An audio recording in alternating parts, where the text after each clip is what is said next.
먼저 재미있는 얘기는 해드리고 말씀드립니다.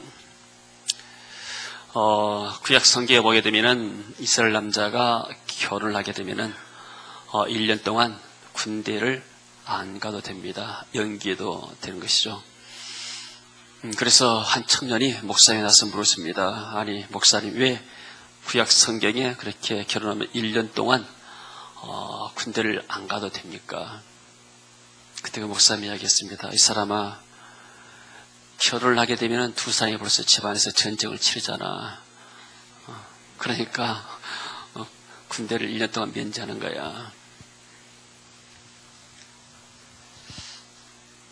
할렐루야. 이해가 잘 안 되세요? 자, 오늘 용서에 대해서 말씀을 드리겠습니다. 지난 주간에는 제가 돌파구란 제목으로 말씀을 드렸습니다. 여러분, 하나님 말씀은 살았고 운동력이 있다고 그랬습니다. 그래서 여러분들이 주일에 주신 말씀을 붙잡고 기도하게 되면 실제로 그러한 역사들이 말씀 현장에서 이루어지는 은혜들이 나타납니다. 그래서 하나님, 내게 어떤 돌파구가 필요합니까? 하나님, 내게 이 돌파구를 주옵소서. 이 돌파구를 열기 위해서 내가 해야 할 수 있는 일은 무엇입니까? 이런 말씀 붙잡고 기도할 때 하나님의 놀라운 역사들이 이루어질 줄로 믿습니다. 왜냐하면 하나님은 성경을 통해서 말씀하시지만은 그러나 한 시대를 살아가고 또 오늘 살아가는 우리들에게 살아있는 말씀으로 우리에게 역사하십니다. 아멘. 오늘은 이 용서를 통해서 우리의 삶의 새로운 돌파구가 이루어지길 바랍니다. 자, 이 세상에서 가장 위대한 사랑이 무엇일까요? 가장 위대한 사랑. 사람이 사랑 많이 말하는데 과연 사랑이란 무엇인가? 가장 위대한 사랑은 용서입니다. 할렐루야. 자, 고린도전서 13장에 보면 사랑은 오래 참고, 구약 성경에 보게 되면 하나님은 노하기를 더디하시고 자비하시도다. 노하기를 더디하신다 말은 우리를 기다리시면서 회개하기를 기다린다 그 말이에요. 그러니까 사랑은 오래 참는 것. 이 사람이 회개하고 돌아서기까지. 근데 사람이 가장 하기가 어려운 것 하나가 또 용서입니다. 근데 이 용서란 뜻을 보게 되면은 한문에 보게 되면은 얼굴 용자입니다. 그잖아요. 이 얼굴 용자. 그래서 옛날 임금들의 얼굴 갖다 용왕이라고 그러지 않습니까? 그리고 이 서를 보게 되면은 용서할 서를 보게 되면은 같을 여변에다가 마음 심자예요. 마음이 같다 그 말이에요. 그러니까 이 사람이 내게 죄를 지었어요. 근데 내가 이 사람이 내게 죄를 지었다고 내가 용서하지 않게 되면은 이 사람을 보기가 싫어요. 그러잖아요. 사람이 그러잖아요. 나 저 사람 꼴 보기 싫다. 그러잖아요. 꼴이란 뜻이 무엇인가? 꼴은 모양이란 말이에요. 또는 얼굴이란 말이에요. 우리말 사전에. 그러니까 저 사람 꼴 보기 싫다는 것은 저 사람 얼굴 보기가 싫단 말이에요. 사람들이 이렇게 얼굴을 예민하는 사람 있잖아요. 같이 만나도, 회의석상에서 만나도 얼굴을 예민해버려요. 이번에 보니까 애국 정상들이 모였는데 중국 이렇게 총리가 일본 총리를 외면하는 그런 사진이 나왔어요. 오른쪽이 이렇게 중국 총리고 왼쪽이 일본 총리요. 같이 회의석상에 만나는데 만나면 반갑게 해야 되는데 얼굴 외면해. 왜 그럴까요? 뭔가 지금 감정이 있다는 거예요. 감정이 있고 그리고 뭔가 내가 널 이렇게 용서하지 않았다, 풀지 않았다 이 말이잖아요. 부부간에도 마찬가지예요. 부부간에도 이렇게 사이가 좋게 되면 얼굴을 맞대고 있는데 사이가 나쁘게 되면 등을 지잖아요. 그래서 이렇게 등 돌리고 단 사람들 많다는 거예요. 우리 가운데는 등 돌리고 산 사람이 없기를 바랍니다. 사람이 살면 얼마나 산다고. 정말로 짧게 사는데 같이 좋게 살아야 되잖아요. 그러니까 꼴 보기가 싫다, 얼굴 보기 싫다는 것은 내가 저 사람을 용서하지 못한 거예요. 저 사람을 받아들이지 못한 말이에요. 그러니까 용서라는 말, 우리말 자체가 얼마나 좋은지 몰라요. 우리말 자체가 정말로 얼굴 다시 보는 것. 이 사람이 내게 죄를 안 졌을 때와 똑같은 마음으로 내가 그 사람을 볼 수 있다는 것 자체가 얼마나 위대한 사랑인가. 근데 왜 우리가 이 용서가 필요할까요? 특별히 우리는 하나님의 용서가 필요한 사람들이야. 아멘. 여러분, 인간은 모두가 다 하나님 앞에서 죄를 지어서 하나님을 떠났습니다. 첫사람 아담이 하나님을 죄를 지어서 하나님의 면전 에덴 동산에서 쫓겨나 버렸어요. 그러니까 하나님이 내가 너를 볼 수가 없다. 네 죄가 내 사이를 가로막았다. 그래서 에덴 동산에서 쫓겨나고 추방당했습니다. 그래서 나중에 보니까 죄의 삭은 사망이요. 한 번 죽는 것은 사람에게 정하신 것이요. 그 후에는 심판이 있을 것이다. 심판 다음에는 영원한 불의 심판이 있겠다고 말했습니다. 하나님의 얼굴을 떠나버리고 하나님 얼굴 볼 수 없게 되니까 죄 가운데 빠지게 되고 그 죄 때문에 인간이 죽음이 옵니다. 죽음 다음에 심판이 옵니다. 이 심판이 영원한 불의 심판이라는 사실이에요. 지금 우리가 이렇게 올여름이 얼마나 무덥습니까? 열대야도 있고 온도가 올라가고 습도가 많고 온도가 한 1도 2도만 올라가도 사람이 덥다고 난리치게 되는데 지옥불은 이것과 비교할 수가 없다는 거예요. 그래서 우리 생각해야 돼요. 이 더울 때 지옥은 얼마나 더울 것인가. 정말로 내가 지옥에 가지 않아야 되겠고 지옥 갈 사람들 내가 구원해야 되겠다. 이런 마음이 우리에게 있을 줄로 믿습니다. 근데 이 죄 문제를 해결하기 위해서 하나님이 독생자 예수님을 이 땅에 보내셨습니다. 그 예수님이 우리의 죄를 담당하시고 십자가에 죽으셨습니다. 피를 흘려주셨습니다. 피 흘림이 없은즉 죄사함이 없느니라. 그래서 모든 인간들이 그리스도가 필요하고 모든 인간들이 하나님의 죄 용서가 필요합니다. 하나님은 우리의 죄를 용서하신 분이십니다. 아무 우리가 대가를 치르지 않았지만은 하나님이 독생자 예수를 이 땅에 보내셔서 우리의 죄 문제를 해결했다는 사실입니다. 할렐루야. 그래서 예수님의 십자가의 보혈을 통해서 우리가 하나님 앞에 나아갈 수 있고 하나님 만나는 길이 됩니다. 나는 길이요 진리요 생명이니 나로 말미암지 않고는 아버지께로 올 자가 없다. 우리가 예수님을 통해서만이 하나님을 만날 수가 있습니다. 우리가 예수님을 통해서만이 죄 용서함 받을 수가 있습니다. 예수님을 통해서만이 죄와 사단의 권세에서 빠져나오고 저주 권세에서 빠져나올 줄로 믿습니다. 할렐루야. 그래서 우리가 예수님 믿고 나면 하나님의 자녀가 돼요. 무슨 은혜로요? 하나님의 은혜로. 하나님이 우리 죄를 용서했다는 그 죄 용서함의 그런 사랑 때문에 우리가 구원받은 줄로 믿습니다. 웬 말인가 날 위하여 주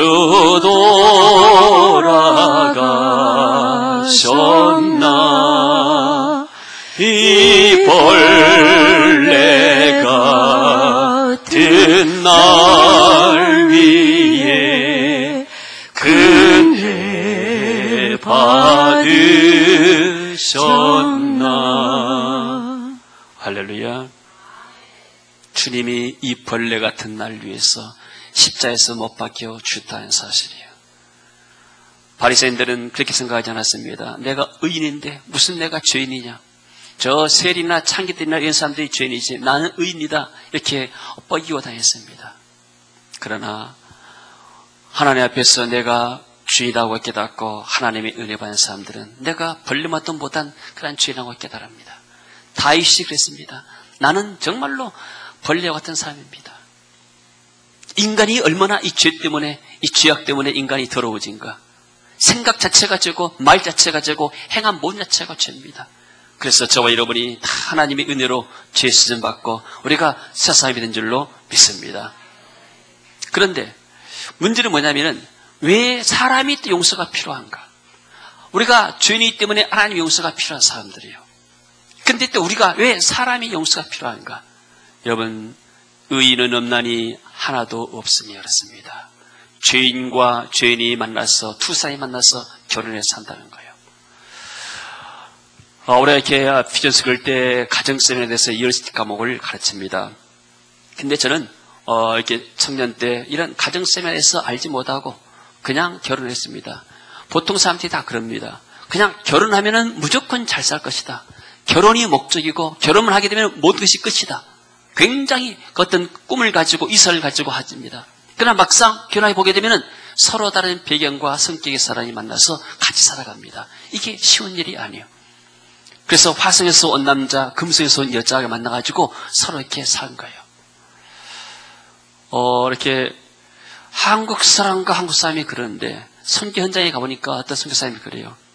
목사님, 한국 사람은 꼭 한국 사람과 결혼해야 됩니다. 왜요? 그러니까 선교 현장에 애국 사람과 결혼 사람이 많다는 거예요. 근데 보게 되면은 문화 차이 때문에 굉장히 힘들다는 거예요. 그래 생각했어요. 내 며느리도 외국 사람인데 근데 이게 차이가 있어요. 생각 자체가 다르고 문화 자체가 다르기 때문에.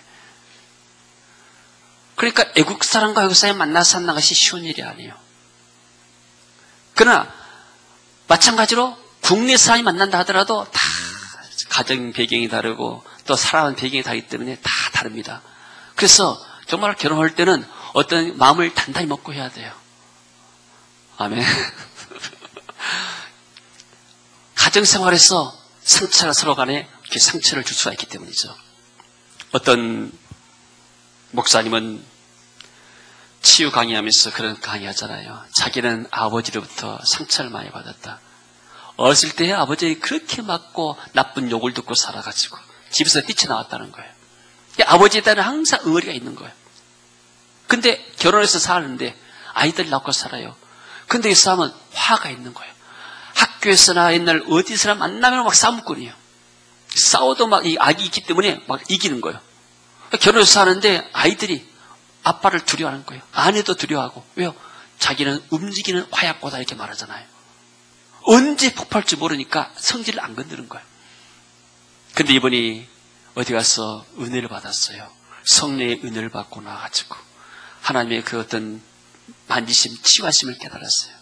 그러고 세상이 변화된 거예요. 내가 하나님 앞에 얼마나 큰 죄인인가. 그리고 자기 아버지 무덤에 가가지고 자기 아버지를 용서하지 못했는데 아버지를 용서한다고 했다 하잖아요. 그러고 나니까 마음에 한이 풀어져가지고 원한이 풀어진 거예요. 그래서 그때부터 사람이 부드러운 사람이 됐다고 이런 간증을 들었잖아요. 여러분, 남을 용서하지 못하면 마음에 원한이 생기는 거예요. 용서하는 것은 뭔가 내가 복수하지 않는 거예요. 내가 용서했다고 해서 이 사람이 그 사람이 지은 죄를 제 것을 안 받는가? 그건 아니에요. 용서하고 하는 내 마음이란 말이에요. 그러면 생각할 수 있습니다. 아니 그래도 상대방이 잘못했으면 잘못했다 말해야지. 그래 용서를 하지. 그것은 회개고 그 사람이 하는 회개고 화해는 양측이 두 상대편이 서로 만나서 화해하는 거예요. 서로 잘못을 인정하고 하지 말자고. 그러나 용서는 일방적인 거예요.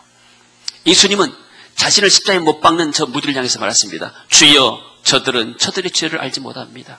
스데반도 돌에 맞아 죽으면서 주여 저들은 저들의 죄를 알지 못합니다. 내 일방적으로 용서한 거예요. 한편만 있으면 되는 거예요. 그러니까 사람들은 오해합니다. 상대방이 나에게 잘못을 비리한 내가 용서를 하지. 그것은 상대방의 문제예요. 상대방은 그와 주님과의 관계에 있어서 회복이 돼야 할 문제고 우선 내가 중요하단 말이에요. 용서는 남을 위한 것이 아니라 나를 위해서 한 것입니다. 아멘. 한번 따라합시다. 용서는 나를 위해서 하는 것이다.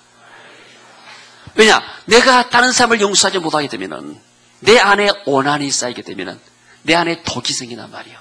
히브리서 기자는 마음에 쓴 뿌리다고 했습니다. 이것을. 너희 가운데 하나님의 은혜에 이르지 못한 자가 있는가 봐라. 마음에 쓴 뿌리가 나서 사람을 이렇게 해치는 그런 사람이 있는가 봐라. 이렇게 말했잖아요. 그러니까 내 마음에 쓴 뿌리가 있고 독이 있으면은 하나님의 은혜가 내게 흘러들지 못하는 거예요.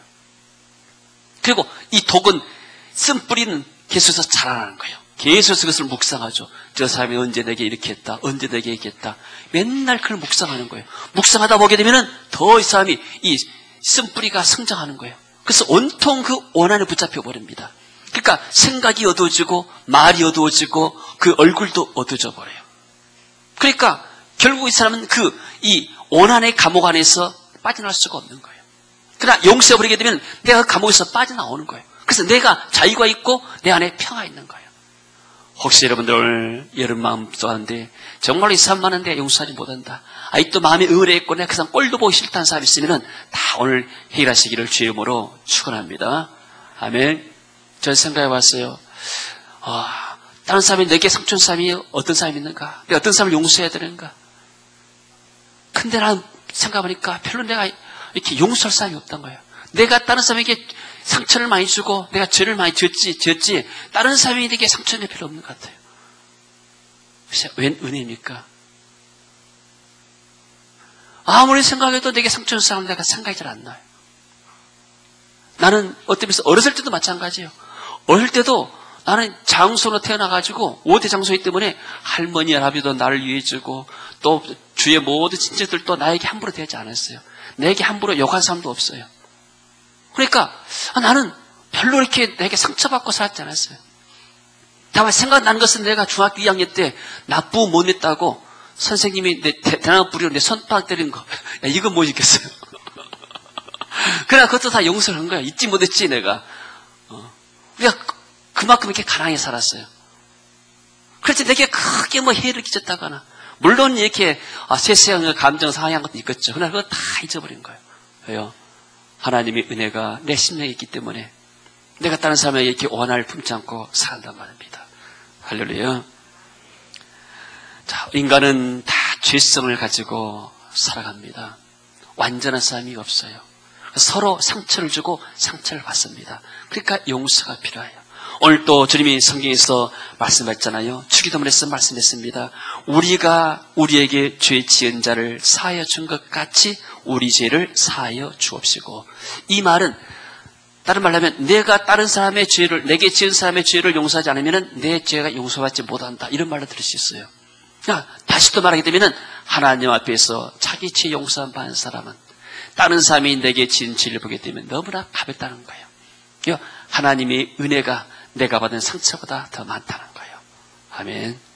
여러분, 우리가 처음 예수님 만나고 나서 하나님을 깨달을 때 내가 얼마나 하나님 앞에 무지한 죄인인가 깨닫잖아요.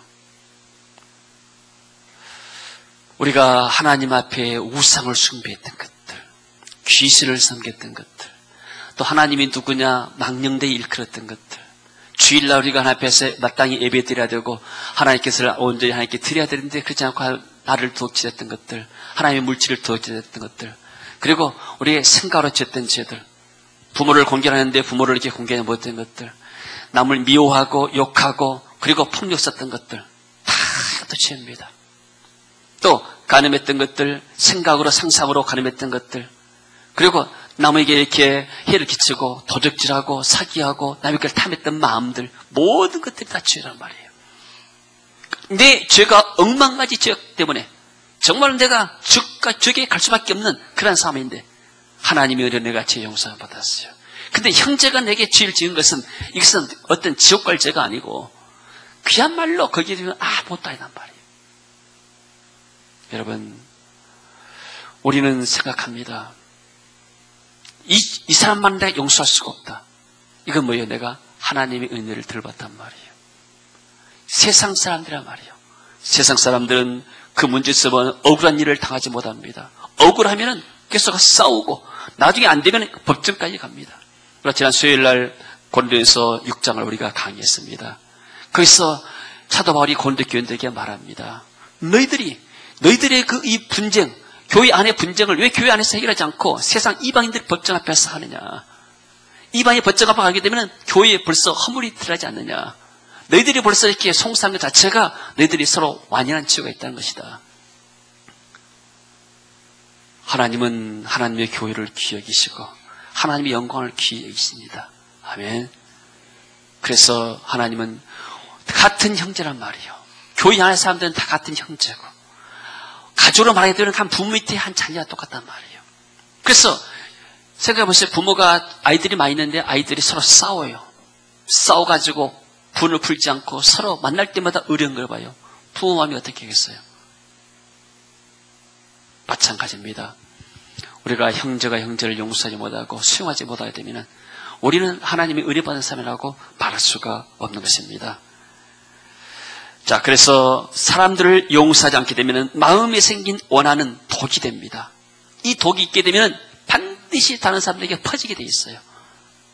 그래서 내가 다른 사람 말할 때 건전하게 말하지 못해요. 항상 비판하거나 심판하거나 정죄하거나 그것을 나쁘게 말하거나 내 마음이 벌써 병이 됐단 말이에요.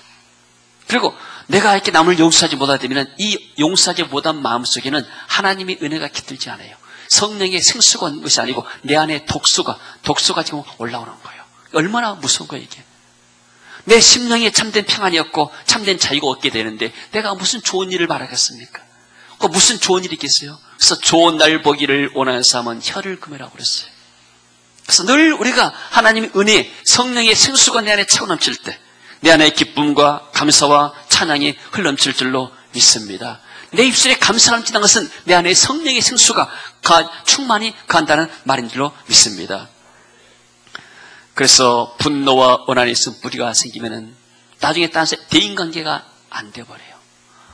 어떤 사람은 어렸을 때 아버지로부터 이 딸인데 많은 폭력을 당하고 살았어요. 그러니까 남자가 싫은 거예요. 아버지를 용서하지 못하니까. 그러니까 결혼도 안 하려고 그래요. 모든 남자는 정말 나쁜 사람이다. 또 흔히 그러잖아요. 이렇게 뭐 연애에다가 좀 실패하게 되면은 그것은 전부 다 남자들, 여자들 다 나쁜 사람들이다. 자기가 경험 없이 전부 다인 것처럼 말할 수 있잖아요. 그 사람을 용서하지 못했기 때문인 거예요.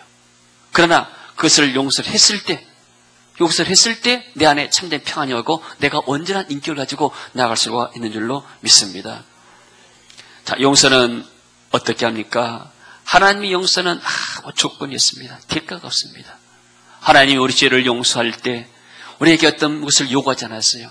네가 1,000만 원을 내라, 1억을 내라. 그래야 네 죄를 용서한다. 그러지 않았어요. 옛날 천주교에서는 그렇게 말했어요.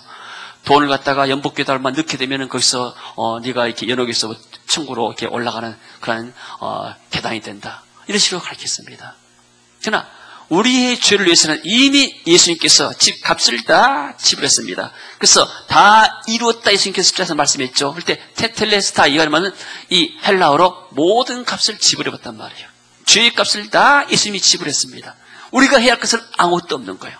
그저 아무 대가 없이 하나님은 우리를 용서한 줄로 믿습니다.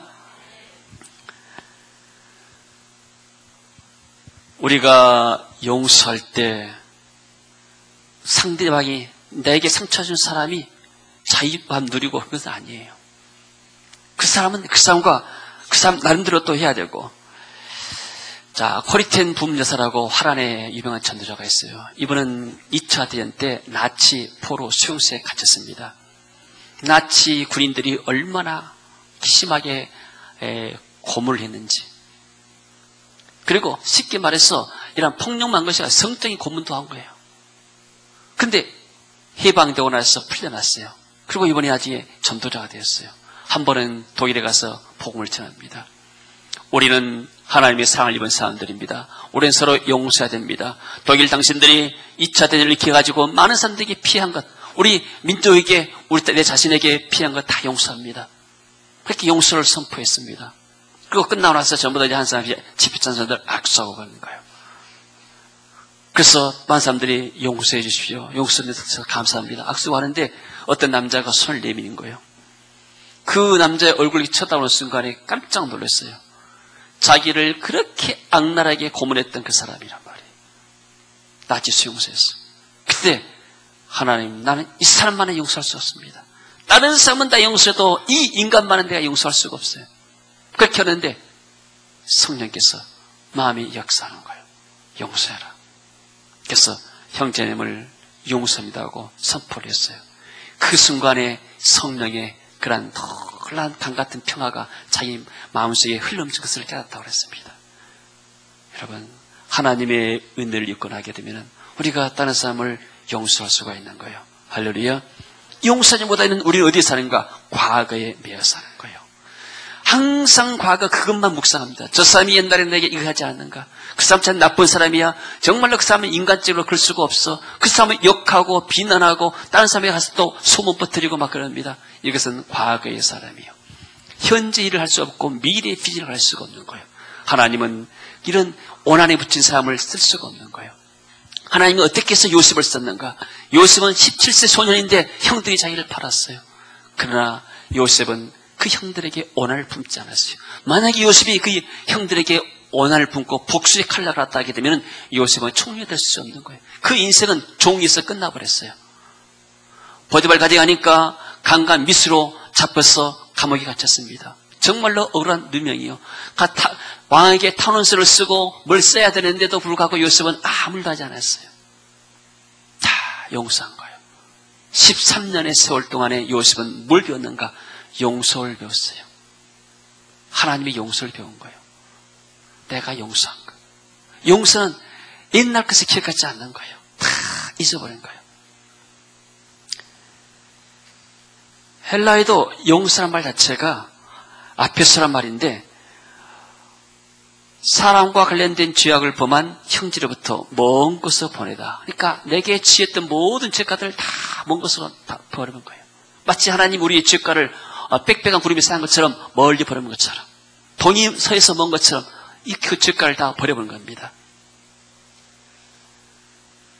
요셉이 용서를 배웠을 때 하나님이 요셉을 애굽의 총리로 삼았습니다. 10명의 형들이 자기 앞에서 절합니다. 자기의 권세 가지고 이 형들을 얼마든지 복수할 수가 있어요. 그러나 요셉은 그렇게 하지 않았어요. 당신들은 나를 해하려고 이곳에 보냈지만은 애굽에 팔았지만은 그러나 하나님은 그것을 선으로 바꾸사 오늘날 당신과 온 나라의 사람들 우리 민족의 생명을 구원시키려고 하나님 나를 먼저 보냈습니다. 당신들이 보낸 것이 아니고 하나님이 나를 당신들 손을 통해서 보냈습니다. 그렇기 때문에 당신들은 한탄하지 마소서. 얼마나 멋있는 사람이에요. 형들 잘 만났어. 그때 20년 전에 나를 웅덩이에 집어넣고 은이시 팔아버렸지. 어떻게 인간이 그럴 수가 있어? 나는 아무리 피를 나는 형제지만은 어떻게 그럴 수가 있냐고. 세상에 불신자를 안 그러고 남들도 안 그러는 일을 어떻게 할 수 있냐고 따지고 들지 않았어요. 한 번도 입 밖에 내지 않았어요. 당신들이 한 것이 아닙니다. 후회하지 마세요. 근데 10명의 형들은 자기 아버지가 죽고 났을 때 혹시 요셉이 우리를 해하지 않을까 두려움에 쌓인 거예요. 죄를 지은 사람은 평생 두려움 가운데 붙잡혀 있는 거예요. 그리고 아버지 볼 때마다 항상 아버지 속에 있던 죄가 있는 거예요. 그러니까 남에게 상처를 주고 죄를 지은 사람은 그 사람의 심령에 자유가 없고 그 안에 갇혀버린 거예요. 하나님이 10명을 쓴 것이 아니고 용서의 사람 요셉을 쓴 줄로 믿습니다. 할렐루야. 여러분, 우리가 은혜를 받아야 삽니다. 은혜를 받아야 우리가 하는 일도 잘 되는 거예요. 할렐루야. 내가 아무리 돈 있고 뭐가 있고 다 환경이 안 좋다 하더라도 하나님의 은혜가 고갈되어 버리게 되면 사단의 먹이가 되는 거예요. 사단이 공격하는 거예요. 가정을 공격하고 자녀들을 공격하고 내 직장과 사업장을 공격하는 거예요. 그러나 내가 하나님의 은혜가 충만하게 되면 내가 하나님의 말씀과 하나님의 은혜로 무장되고 나면 어디를 가든 내가 담대하게 갈 수가 있는 거예요. 할렐루야. 그래서 가나안 땅도 정복할 수가 있어요. 그러나 내가 무장되지 않게 되면 내 안에 하나님의 은혜가 없게 되면 사람의 반응을 한 거예요. 불신자처럼 똑같이 반응한 거예요. 오른편 뺨을 치게 되면 나도 가서 두 뺨을 때려버린대요. 저 사람이 이렇게 나에게 손을 이렇게 치게 되면 난 더 손을 이렇게 치고 싶고 이게 인간의 본능이란 말이에요. 그러나 예수님은 누가 오리를 가게 하든 심리를 가거라. 네 겉옷을 빼앗고자 하면 속까지 다 다져줘라. 오른편 뺨을 치거든 왼뺨도 늘려대라. 이게 사랑의 계명이란 말이에요. 하나님은 사랑이십니다. 성령은 우리에게 하나님의 사랑을 부어주십니다. 우리가 하나님의 은혜 받은 사이면은 우리가 상대방을 용서할 수가 있는 사람이 되는 거예요. 할렐루야. 얼핏 여러분들 삶 속에 정말로 꼴보기 싫은 사람이 하나도 없기를 축원합니다. 꼴보기 싫은 사람이 다 죽은 것이 아니고 내 마음이 변하게 되면 다 세상이 변하게 될 줄로 믿습니다. 아멘. 할렐루야. 인도에 그 간디라는 유명한 사람이 있잖아요. 이 사람이 감옥에 들어가니까 감옥이 얼마나 안 좋은지 칙칙하고 습기 있고 벌레, 바퀴벌레 나오고 얼마나 안 좋아서 변호사 올 때마다 불평했어요. 왜 이렇게 감옥이 시설이 안 좋냐. 항상 이렇게 불평하니까 나중에 변호사가 이렇게 듣기가 싫었어요. 한 번 가니까 간디 얼굴이 밝아졌어요. 그래서 변호사가 물었습니다. 아니 왜 오늘 이렇게 얼굴이 바꿔줬습니까? 혹시 감옥에 뭐 처우가 개선됐습니까? 화장실이 잘 이렇게 바꿔졌습니까? 바퀴벌레 약을 해가지고 깨끗합니까? 아니요. 내 마음이 변했어. 내 마음이 변하니까 천국이 열렸습니다. 용서할 수 있는 사람과 용서할 수 없는 사람. 인간의 힘으로는 할 수 없지만은 성령께서 내 마음에 역사하게 되면은 내게 지은 사람을 용서할 수가 있어요. 그리고 사실 어떤 면에서는 우리는 내가 용서할 사람보다도 내가 용서를 필요할 사람이 더 많은 거예요. 해요. 내가 많은 사람들에게 상처를 지켜주고 살아왔기 때문에. 그래서 다른 사람이 내게 상처를 주게 되면 나도 다른 사람이 많이 상처 줬지 않느냐. 쉽게 우리 생각하고 우리가 잊어버리고 용서할 줄로 믿습니다. 할렐루야. 자, 우리 이 시간 한번 찬양하고 한번 기도하도록 하겠습니다. 다